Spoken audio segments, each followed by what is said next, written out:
Hey everybody, welcome back to Anime Academy. We're continuing our look into the principles of animation with a lesson about deformations. So far, we've looked at ways that animators frame shots and add extra motion to actions, but some of the most memorable scenes do more than just move objects around.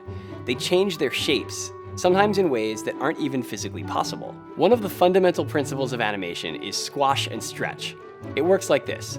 When an object is pushed against another one by some force, it flattens or squashes a little bit. And while it's in motion, it gets longer in the other direction, or stretches. We learned last episode that anticipation and follow-through can be exaggerated for effect. And the same is true for squash and stretch. How much something deforms as it moves can convey its weight, volume, and consistency, as well as the strength of the force that's moving it.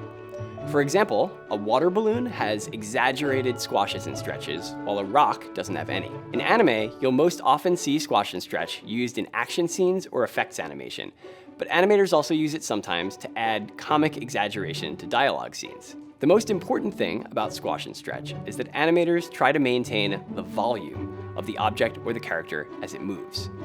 This makes the motion feel real, even if the object is deforming in extreme ways. Squash and stretch also shows up in a slightly different form in characters' poses. Even when the character isn't actually deforming, their posture might expand or contract to build up and release energy as they move. This technique combines squash and stretch with the principle of anticipation to build more complex motions. A lot of animation is about observing the way real objects move, but one of the beautiful things about it is that animators can also draw things that aren't real at all. That's how we end up with smears, which are a kind of animated motion blur. To create the impression of an object moving very quickly, and to make that speed easier for the audience to understand, animators will stretch out an object to cover the space between two positions, turning it into a blur of color.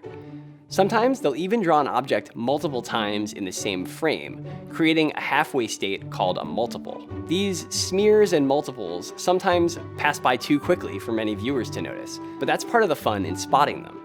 Plus, there's a huge variety in styles from artist to artist, so catching a cool smear frame in the middle of a fast motion can be really rewarding. Deformations, like squash and stretch and smears, are essential tools for creating the dynamic animation that anime is famous for. By transforming the shapes of objects based on their motion, animators add crucial vitality and weight to their characters and props. And that's Deformations. If you enjoyed this episode, please be sure to give it a like and a comment below about some of your favorite examples of deformation in anime.